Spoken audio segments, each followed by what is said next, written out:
Students, welcome back in my YouTube channel.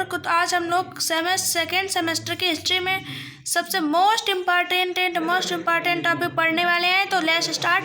And पढ़ने क्या वाले हैं ये भी तो जान लें। सबसे पहले तो हम लोग गुलाम वंश पढ़ने वाले हैं, जिसकी ऐतिहासिक तथ्य पहले पढ़ेंगे, फिर परिचय पढ़ेंगे, धीरे धीरे स्टार्टिंग करते हैं। लेकिन कुतुबुद्दीन का इतिहास का कितना इम्पॉर्टेंट है ये आपको एग्जाम टाइम में पता चलेगा, और एग्जाम टाइम के पहले ही आपको इसके बहुत सारे तथ्य देखने को मिलेंगे।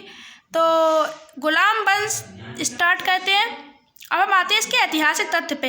मीन्स इसमें कौन कौन से ऐसे तथ्य थे जो बहुत ज़्यादा इम्पॉर्टेंट थे, जिनसे क्या हुआ हमारी जो कुतुबुद्दीन ऐबक के बारे में जानकारी मिलती है। तो सबसे फर्स्ट बहुत सारे मिले हैं ऐतिहासिक तथ्य, हिस्टोरिकल फैक्ट्स बहुत सारे थे, बट हम लोगों को दो इम्पॉर्टेंट मिलते हैं इसमें, जिसमें फर्स्ट है तबकात ए नासरी एंड सेकेंड है ताजुल माशिर। तो तबकात ए नासरी किसने लिखी है, इसको मैं नीचे इस टाइप से इसलिए लिखा है ताकि आपको थ्योरी में जल्दी याद नहीं होगा। इस टाइप से आप लिखेंगे तो जल्दी याद हो जाएगा।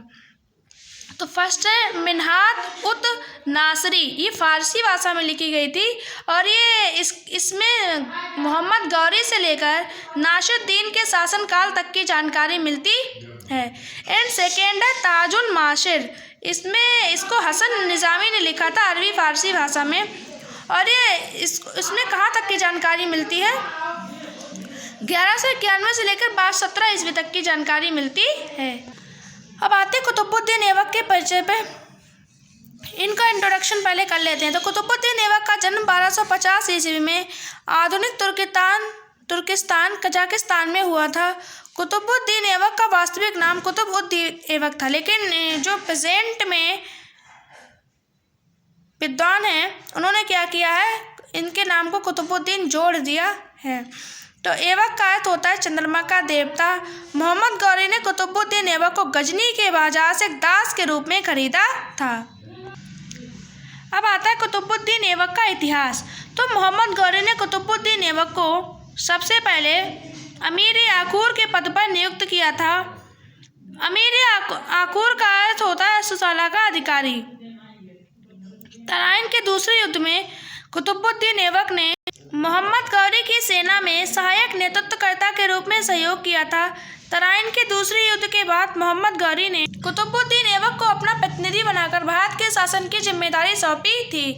चंदावर युद्ध बयाना ये हुआ था 1195 ईस्वी में। चंदावर का युद्ध हुआ था, और बयाना का हुआ था, ये जयचंद और मोहम्मद गौरी के बीच में चंदावर का युद्ध हुआ था। बयाना ग्वालियर आक्रमण में भी कुतुबुद्दीन ऐबक ने मोहम्मद गौरी का सहयोग किया था। कुतुबुद्दीन ऐबक ने दिल्ली के पास इंद्रप्रस्थ से मोहम्मद गौरी के प्रतिनिधि के रूप में भारत का शासन चलाया था। अब 1197 की बात आती है, लेकिन इससे पहले हम 1196 ईस्वी के जो फैक्ट्स है वो देख लेते हैं। इसके बाद अब 1197 ईस्वी पे आएंगे।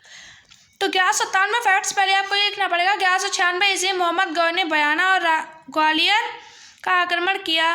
बयाना राजस्थान के भरतपुर जिले में है और ग्वालियर मध्य प्रदेश में है।